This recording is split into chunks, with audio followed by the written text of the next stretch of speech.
ఓం శ్రీ గురుభ్యో నమ హరి ఓం. ఓం నమ శివాయ. ఓం నమో నారాయణాయ. ఓం శ్రీమాత్రే నమ. ఈరోజు మనం మంచి మాట అనే కార్యక్రమంలో ఒక ముఖ్యమైన విషయాన్ని చెప్పుకుందాం. మనము భగవంతుడికి నమస్కారం ఎందుకు చెయ్యాలి?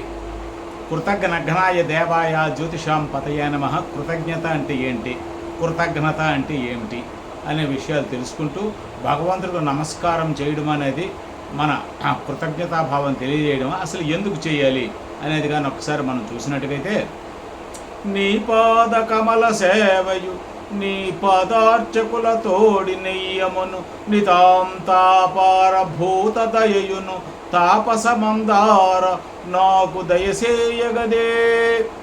పోతన గారు చెప్తారండి, తాపసమందార అంటే అన్ని రకాలైన తామసాలని కూడా ఇట్టే తీసుకునేటువంటి వాడు, గ్రహించేసినటువంటి వాడ నాకు తాపసమందార నాకు దయసేయగదే. ఎవరిని దయచేయమంటాడు? నీ పాద కమల సేవయో, నిరంతరం నీ పాదపద్మాలని పూజించినటువంటి భగవతులని, భక్తులని. నితాంతాపార నీ పాద కమల సేవయు నీ పాద అర్చకులతోడి నెయ్యమును, నీ పాదాలను నిరంతరం కూడా అర్చన చేసి పూజ చేసి ఎవరైతే సేవ చేస్తూ ఉంటారో వాళ్ళు నాకు స్నేహితులుగా అయ్యి, నీ పాదార్చకులతోటి నెయ్యము అంటే స్నేహం. నితాంతాపార భూత దయయును అనితర సాధ్యమైనటువంటి అనంతమైనటువంటి భూత దయ అంటే 84 లక్షల జీవరాశుల పట్ల నాకు కారుణ్యం, జీవకారుణ్యాన్ని కలుగజేయి. తాపసమందార ఇందాక మనం చెప్పుకున్నట్టుగా ఎంత విద్యుత్ శక్తి ఎక్కువ వచ్చినప్పటికీ భూమి తనలోకి ఎలా గ్రహించుకుంటుందో, ఎంత వర్షము పడినప్పటికీ, ఎంత నీరు వచ్చినప్పటికీ సముద్రం తనలోకి ఎలా తీసుకుంటుందో, పూర్తయినటువంటి తాపసాన్ని అంతటినీ కూడా నువ్వు గ్రహించగలిగిన తాపసమందారా నాకు దయచేయగదే, నాకు ప్రసాదించుము అని. ఇకపోతే మనం ఇందాక మనం చెప్పుకున్నట్టుగా భగవంతుడికి మనం నమస్కారం ఎందుకు చెయ్యాలి, చేయవలసిన అవసరం ఉందా, కృతజ్ఞతాభావం చూపెట్టవలసి ఉంటే ఎందుకు చూపెట్టాలి అనే విషయం కానీ మనం చర్చకి తీసుకున్నట్టుగైతే, మనం మన పరంగా మనం కొన్ని అడుగుదాం.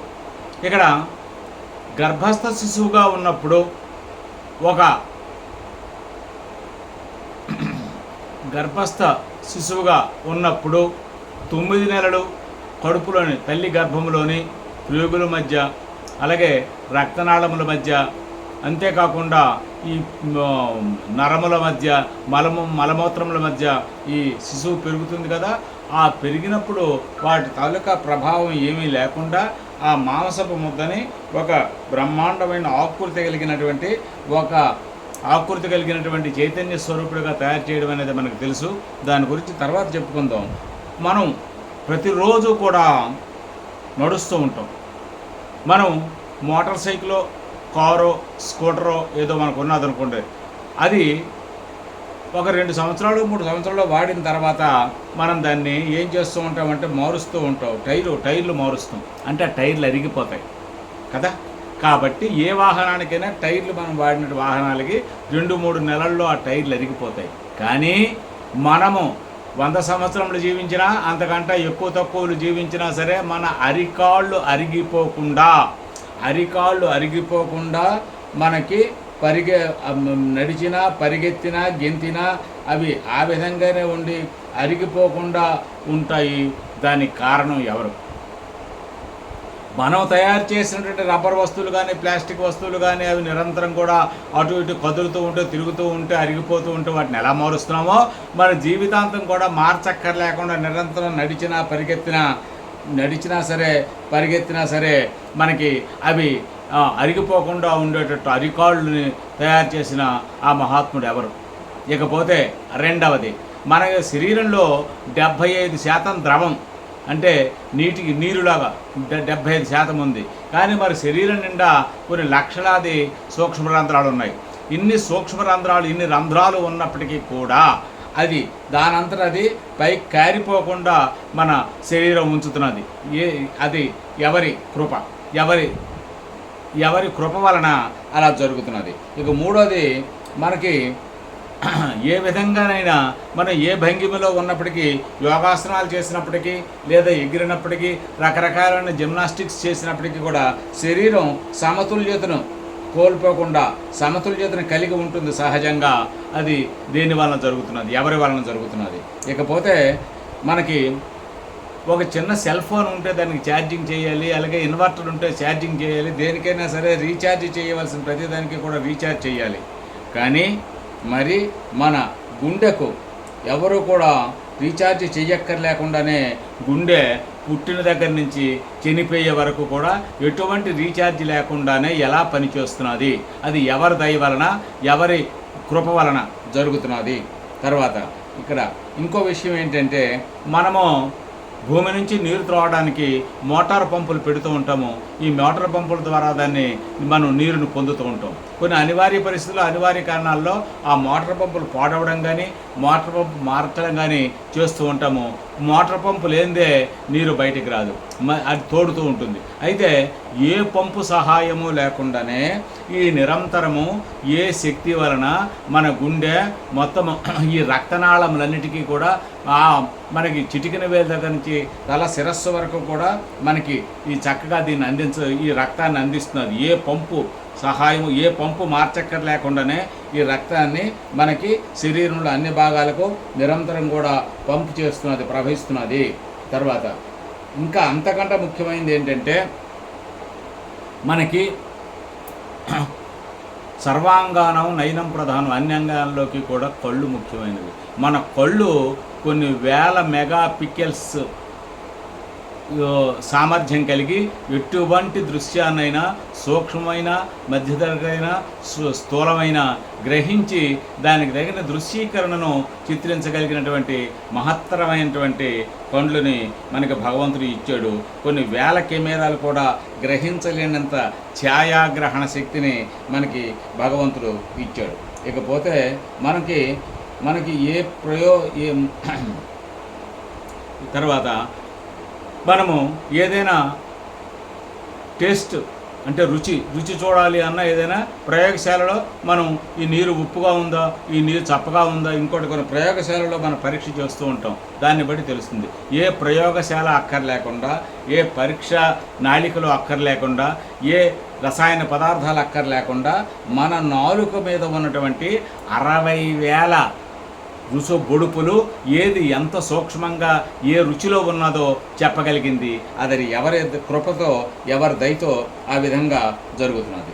ఇంకా కానీ చెప్పుకున్నట్టుగైతే, మనం ఈ భగవంతుడికి ఎందుకు నమస్కారం చేయాలన్న దానికి మనం చెప్పుకున్న విషయం ఏంటంటే, ఇప్పుడే చెప్పుకున్నట్టుగా ఎటువంటి సెన్సార్లకే కూడా అందనటువంటి ఎన్నో దృశ్యాలని చిత్రీకరణ చేయగలిగినటువంటి కొండలు భగవంతుడు ఇచ్చాడు. తర్వాత ప్రతి ధ్వనిని సృష్టించగలిగిన కంఠస్వరం ఇచ్చాడు మనకి.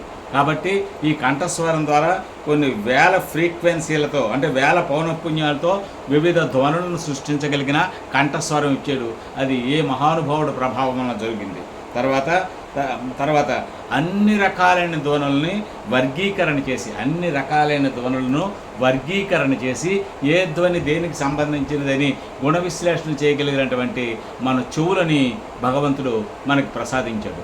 ఇకపోతే మనకి ఆఘ్రాణము అంటే వాసన ద్వారా మనము నిరంతరము కూడా ఏది చెడు వాసన, ఏది మంచి వాసన, ఏది దుర్వాసన, ఏది ఉపయోగకరమైనది, ఏది నిరుపయోగమైనది, ఏది అని చెప్పగలిగినటువంటి శక్తిని కూడా మన నాసికా రంధ్రాలకి ఇచ్చాడు. కాబట్టి ఇంతటి మహత్తరమైనటువంటి అవన్నీ కూడా, అంటే భగవంతుడు రీఛార్జ్ చేయక్కర్లేనటువంటి, నిరంతరము పంపు చేయగలిగినటువంటి, కొన్ని మెగా పిక్సెల్స్ దృశ్యాలను సృష్టించగలిగినటువంటి, ఎటువంటి రుచినైనా చెప్పగలిగినటువంటి, స్థిరత్వం కలిగినటువంటి ఇటువంటి శరీరాన్ని మనకి అందజేశాడు. కాబట్టి ప్రతి అవయవము కూడా భగవంతుని సృష్టే, భగవంతుని తాలూకా అతీంద్రియమైనటువంటి భగవంతుడు ఇచ్చినటువంటి వరప్రసాదం వలన వచ్చినదే. కాబట్టి మనము వీటిని వినియోగించుకుంటున్నాం. కాబట్టి మరి ఇవన్నీ ఇచ్చినటువంటి ఆ మహానుభావుడు మనకు తెలియనటువంటి అంతర్యామి అనుకుంటే, సర్వేశ్వరుడు అనుకుంటే, భగవంతుడు అనుకున్నట్టుగైతే ఆ భగవంతుడికి కృతజ్ఞతాపూర్వకంగా మనము నమస్కారం చేయవలసిన పరిస్థితి ఉన్నదని మనం గ్రహించాలి. కాబట్టి ఎందుకు అంటే ఏమాత్రం సహాయం చేసిన వాడికే థ్యాంక్స్ చెప్తూ ఉంటాం, మనం కృతజ్ఞత చెప్తూ ఉంటాం, ధన్యవాదాలు చెప్తూ ఉంటాం. అటువంటిది ఇంత బ్రహ్మాండమైన శరీరాన్ని మనకిచ్చి, శరీరంలో అన్ని అవయవాలను ఇచ్చి, శరీరంలో నిరంతరము కూడా ఏమీ అక్కరలేకుండా తనంతట తనే పనిచేసే విధంగా ఇచ్చినటువంటి ఈ భగవంతుడికి నమస్కారం చేయడం అనేది కృతజ్ఞతాభావం తెలపడమే. తర్వాత అందుకే పెద్దలు ఏం చెప్పారంటే ఫలం పుష్పం పత్రం తోయం. ఫలం నువ్వు భగవంతుడికి ఎక్కడి నుంచో తీసుకెళ్ళి ఇవ్వకు. అతను సహజంగా సృష్టించినటువంటి నదులలోనో తటాకాలలోనో బావులలోనో ఉన్నటువంటి నీటిని తీసుకెళ్ళి సమర్పించు, జలం. ఇక పుష్పం నువ్వు మామూలుగా ఎక్కడ చూస్తే అక్కడ చాలా రకాలైన పుష్పాలు వికసిస్తూ ఉంటాయి. ఆ వికసించిన పుష్పాన్ని తీసుకెళ్ళి నువ్వు కొనక్కర లేకుండానే భగవంతుడి పాదపద్మాల దగ్గర పెట్టు. ఇక ఫలము చిన్నదైనా సరే, రేగుపండు ఇటువంటి పండ్లు మనకు బొలుసు పండు, ఒక పండు, ఏదో ఒక పండు నీకు నిరంతరం దొరుకుతుంది. కాబట్టి ఆ పండుని అతనికి ఇవ్వు. ఫలం, పుష్పం, తోయం, పత్రం, ఆఖరికి ఒక తులసి దళం లేదా ఒక మారేడు దళం ఆ భగవంతుడి దగ్గర పెట్టు. ఈ నాలుగిట్లో కూడా నువ్వు ఖరీదిచ్చి కొనక్కర్లేనిది, డబ్బు పెట్టి కొనక్కర్లేనిది భక్తిపూర్వకంగా, ఓ భగవంతుడా నాకింతటి 84 లక్షల జీవరాశులలో నాకింతటి బ్రహ్మాండ ఉత్కృష్టమైన మానవ జన్మనిచ్చావు. కాబట్టి నాకు నిరంతరము కూడా పుట్టిన దగ్గర నుంచి చనిపోయే వరకు ఏ యంత్రము అక్కర్లేకుండా శ్వాస పీల్చుకునే ఊపిరితిత్తులను ఇచ్చావు. కాబట్టి నిరంతరము కూడా రక్తాన్ని రీఛార్జ్ చేయక్కర్లేకుండా ఉన్నటువంటి పంపుల గుండెని కవాటాలని ఇచ్చావు. కాబట్టి నిరంతరము కూడా నేను మేల్కొనేటట్లు, రాత్రి నుంచి ఉదయం మేల్కొనేటట్లు చేసినటువంటి చక్కని మేల్కొనే శక్తిని ఇచ్చావు. కాబట్టి అంతేకాకుండా నేను విశ్రాంతి తీసుకునేటప్పుడు విశ్రాంతి తీసుకోవడానికి తగిన ఏర్పాటు చేసావు. కాబట్టి నిరంతరము కూడా కాలకృత్యములు తీర్చుకోవడానికి, లోపల ఉన్న మలినములు బయట బహిర్గతం చేయడానికి, మలమూత్ర ద్వారములే కాకుండా ఆ సమయానికి విసర్జన చేసి శరీరం శుభ్రంగా తనంతటను శుభ్రపరుచుకునే విధమైనటువంటి శరీరక అవయవాలను ఇచ్చావు. కాబట్టి ఈ జ్ఞానేంద్రియములు, ఈ కర్మేంద్రియములు నీ ద్వారా, నీ వలన నిరంతరము మననగలుగుతున్నాను నేను ఈ భూమి మీద. ఇకపోతే మనకి ఈ జ్ఞానేంద్రియాల్లో ముఖ్యమైనది కళ్ళు, ఇప్పుడే చెప్పుకున్నాం, చెవులు ఇప్పుడే చెప్పుకున్నాం, ముక్కు, తర్వాత నాలుక, ఐదవది చర్మం. ఈ చర్మము అతి సూక్ష్మమైన, అతి స్థూలమైనటువంటి ప్రతి గుణాన్ని కూడా గ్రహించి దాని తాలూకా స్వభావాన్ని మనకి నిరంతరం తెలియజేసి మనకి శీతోష్ణాలను తెలియజేస్తూ మన జాగ్రత్త పరుస్తూ ఉంటుంది చర్మం. కాబట్టి ఈ జ్ఞానేంద్రియాలు 5. ఇక కర్మేంద్రియాలకు వచ్చినట్టుకైతే మనకి కాళ్ళు, చేతులు. ఇకపోతే ఇందాకలే చెప్పుకున్నాం నీ పాద కమల సేవయు. ఆ భగవంతుడు నిరంతరం అతను ఈ సర్వాంతర్యామి సృష్టి 14 భవన భాండములని తనకు తిరుగుతూ నిరంతరం ప్రతి జీవిలోని కూడా శక్తిని, యుక్తిని, చైతన్యాన్ని నింపుతాడు.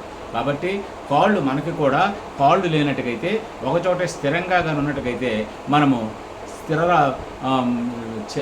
మనం చెరించే జంతువులలాగా, జీవులలాగా ఉండకుండా స్థిరజీవులం అయిపోతాం. చెట్లు కొండలలాగా స్థిరజీవులం అయిపోతాం. స్థిరజీవులం అయిపోతే ఇంకా జీవితం లేదు. కాబట్టి నిరంతరం కదలడానికి కాళ్ళు. 2, ఏ పనైనా చేయడానికి, మనం జీవించడానికి భోజనం దగ్గర నుంచి, వస్తువులు సంపాదించడం దగ్గర నుంచి, మనకి భగవంతుని పూజ చేయడానికి చేతుల దగ్గర నుంచి, పూజ చేయడానికి పువ్వులు తెంపుకొని తెచ్చి, కర్మలు అంటే చేతులు అవసరం. కాళ్ళు, చేతులు చాలా ముఖ్యమైనవండి. వీటిని కర్మేంద్రియాలు అంటే పని చేయడానికి మాత్రం వీటికి జ్ఞానం ఉండదండి, జడులు. మనం బుద్ధిగాని దీనికి ఆజ్ఞాపిస్తే ఆ కాళ్ళు, చేతులు ఆ విధమైనటువంటి పనిని చేస్తాయి. ఇకపోతే 3వది నోరు అంటే 32 పండ్లు ఉన్నటువంటి ఆ నోటు నిరంతరం మనం తీసుకున్నటువంటి ఆహార పదార్థాలని, లేదా ద్రవ పదార్థాలని, లేదా వాయు పదార్థాలని నిరంతరం లోని గ్రహించి శరీరాన్ని శక్తికి ఇస్తూ ఉంటుంది. కాబట్టి నమిలి మింగుతూ ఉంటుంది. కాబట్టి లాలాజలంతో ఈ నోరు కూడా ఒక మనకి కర్మేంద్రియం. కాబట్టి కాళ్ళు, చేతులు, నోరు. ఇక 4వది మరి ముఖ్యంగా అత్యవసరమైనది మూత్రనాళాలు. మూత్రనాళాలు అంటే మనం తీసుకున్నటువంటి రకరకాలైనటువంటి ఈ ద్రవ పదార్థాలన్నింటినీ కూడా, ఘన పదార్థాలన్నింటినీ కూడా ఫిల్టర్ చేసి, అంటే ఇప్పుడు మనం చెప్తున్నటువంటి ఈ మూత్రపిండాలు వీటిని ఫిల్టర్ చేసి శుభ్రం చేసి ద్రవాన్ని అంతటిని వడగడుతుంది. ఈ వడగట్టిన ద్రవాన్ని కిందకి పురుషనాళం ద్వారా, మూత్రాశయం ద్వారా బయటికి నెట్టేస్తుంది. అది లోపలగానే ఉన్నట్టుగైతే చాలా ప్రమాదం జరుగుతుంది కాబట్టి వెంటనే బహిర్గతం చేస్తుంది. 5వది గుదము లేదా మూత్రద్వారం.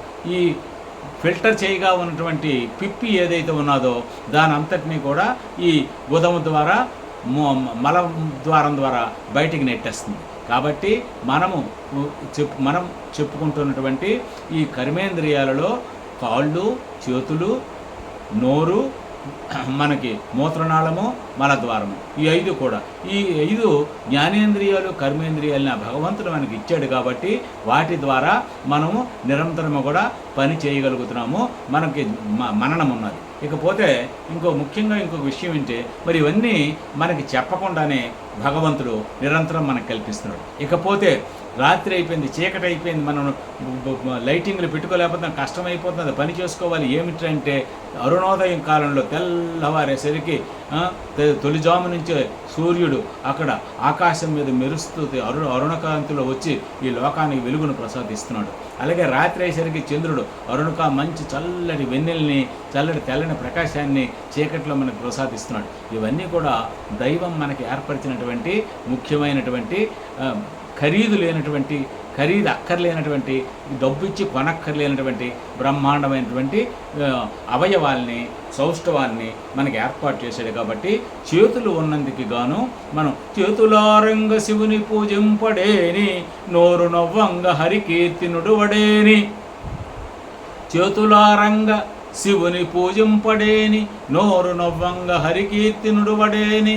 కలుగనేటికి తల్లుల కడుపు చేటు, చేతులారంగ శివుని పూజింపడేని, నోరు నవ్వంగ హరికీర్తినుడు వడేని. దయయు సత్యంబు లోనుగా దలపడేని, దయయు సత్యంబు లోనుగా దలపడేని. కలుగనేటికి తల్లుల కడుపు చేటు అని వాడు చెప్పినట్టుగా చేతులు నొప్పెట్టేట్టుగా, చేతులు ఆరకుండా నిరంతరము కూడా పుష్పాలతో భగవంతుని పూజ చేయాలట.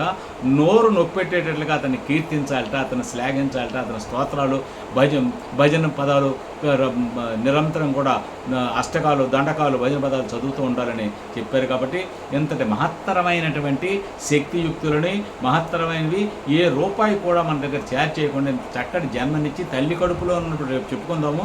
తల్లి కడుపులో గర్భశిశువు 9 నెలలు ఉండే తల్లి కడుపు నుండి ఎలా బయటకు వస్తున్నాడు అన్న దగ్గర నుంచి మనం పుట్టిన దగ్గర నుంచి చనిపోయే వరకు అన్ని సమకూర్చినటువంటి ఈ పంచభూతాలతోనూ ఏర్పడినటువంటి శరీరానికి పంచభూతాల ద్వారా అన్నీ సమకూర్చినటువంటి ఆ భగవంతుడు ఎక్కడున్నాడో, ఆ సర్వాంతర్యామి ఎక్కడున్నాడో అతను ఉన్నాడు కాబట్టి ఇదంతా జరుగుతున్నది. కాబట్టి మనకు కనబడ్డు కాబట్టి మనం తెలుసుకోగలిగితే చాలా మంచిది. మనోనేత్రాల ద్వారా తెలుసుకోలేకపోతే అతను ఎవడో కానీ అతను ఉన్నాడు ఒకరు, అతను ఒక నమస్కారం అని మనం నమస్కారం తెలియజేయడం ద్వారా, కృతజ్ఞతాభావం తెలియజేయడం ద్వారా అతను ఆనందించడమే కాకుండా మనం కూడా ఇహలోక సుఖాన్ని, పరలోక మోక్షాన్ని పొందగలుగుతాం. కాబట్టి కృతజ్ఞత అంటే మీకు చిన్న మాట, శ్రీరామచంద్రుడు ఎవరైనా చిన్న పిసర ఉపకారం చేస్తే ముందు కృతజ్ఞతాభావంతో వాళ్ళకి ఆ కృతజ్ఞతలు తెలిపేవాట. ఉదాహరణకి ఉడత వారధి కట్టేటప్పుడు తన వంతుగా ఇసుకలోని పొర్లి కొంచెం ఇసుకనైనా వారధిలో వేస్తూ ఉండేది. అది చూసి శ్రీరామచంద్రుడు ఆ ఉడతను నిమిరి, నువ్వు ఇంత సూక్ష్మజీవి అయినా సరే నాకు మంచి కార్యానికి ఉపయోగపడ్డావంటాడు. అందుకే ఆ ఉడత ఆ వీపు మీద ఆ 4 రేఖల్లాగా ఉంటాయి. శ్రీరామచంద్రుడి తాలూకా వేలి రేఖలు అని చెప్తారు. అలాగా ఆ ఉడతకి ఆయన కృతజ్ఞత చెప్పాడు. అలాగే అతను గుహుడు ఆ నది దాటించడానికి గుహుడికి కృతజ్ఞత చెప్తాడు. శబరికి ఇప్పుడు భరద్వాజ ఆశ్రమానికి వెళ్ళిన ఆయన నీకు మంచి జరుగుతుందని చెప్పినందుకు కృతజ్ఞత చెప్తాడు ప్రతి వాళ్ళకి. అలాగే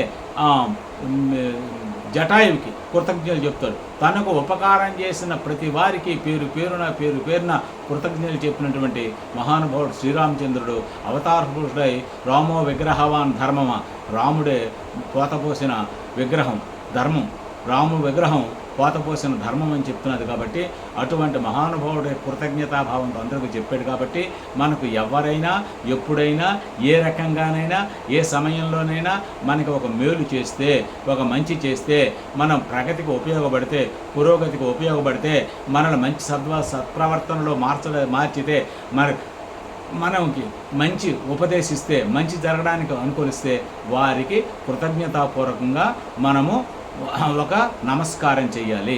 కాబట్టి భగవంతుడు అనేవాడు ఇప్పుడు మనం చెప్పుకున్నటువంటి ఇన్నింటినీ సమకూరుస్తున్నాడు. కాబట్టి ఆ భగవంతుడికి మనం లేవగానే ఒక నమస్కారము చెయ్యాలి.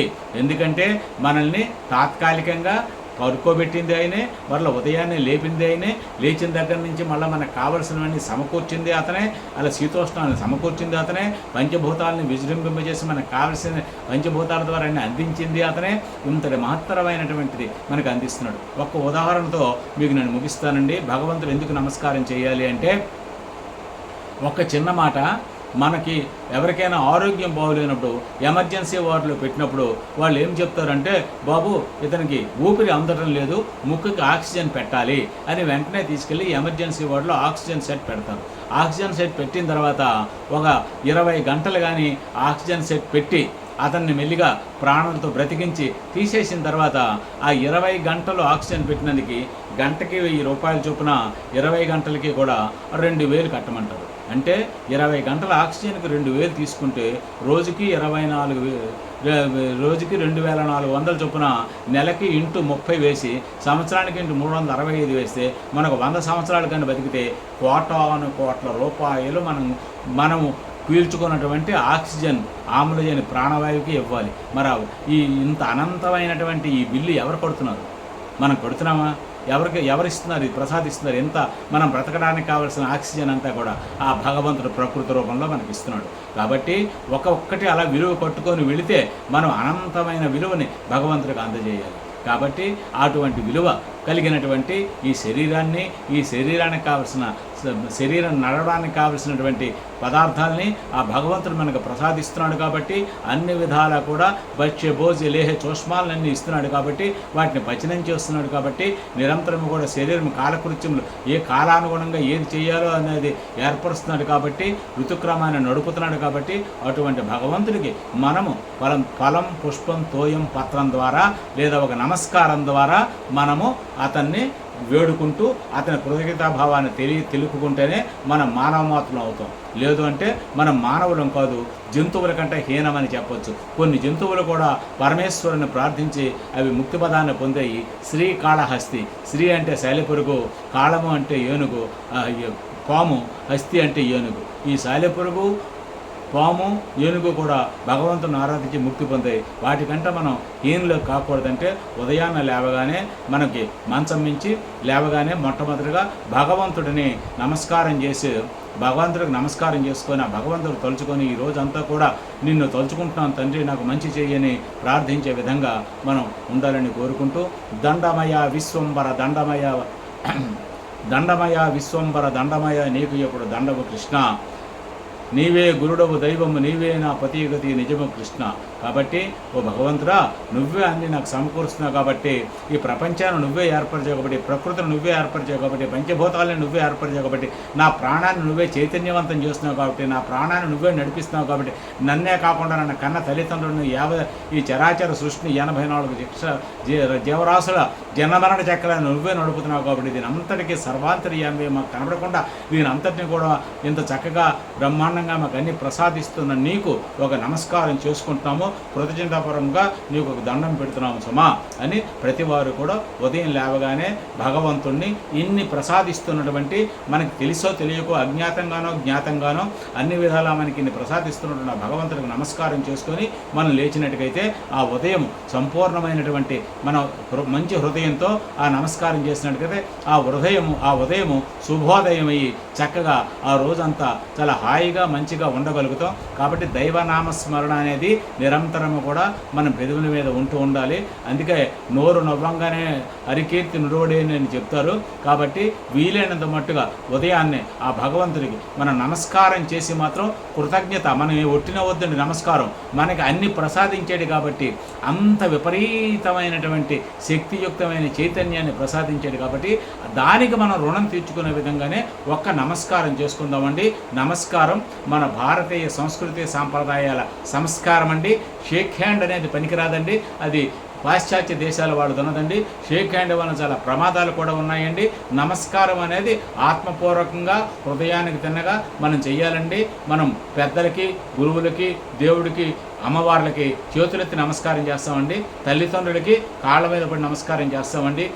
అలాగే ఈ నమస్కారం అనేది మన సంస్కారాన్ని సూచిస్తుంది కాబట్టి భారతీయ సనాతన ధర్మంలో నమస్కారానికి ఒక గొప్ప సంస్కారంగా సూచించబడే ప్రక్రియ ఉంది. కాబట్టి దీన్ని మనం మర్చిపోకుండా ఉదయాన్నే ప్రాతకాలాన్ని లేవగానే భగవన్నామ స్మరణ చేసుకుంటూ మన కృతజ్ఞతాభావాన్ని మనం అతని చేసినట్టు మహోపకారానికి రుణం తీర్చుకునే విధంగా ఒక నమస్కారం చేసుకుందామని మీకు తెలియజేస్తూ ఈరోజు మంచి మాటగా మనం ఇంతటితో ముగిద్దాం.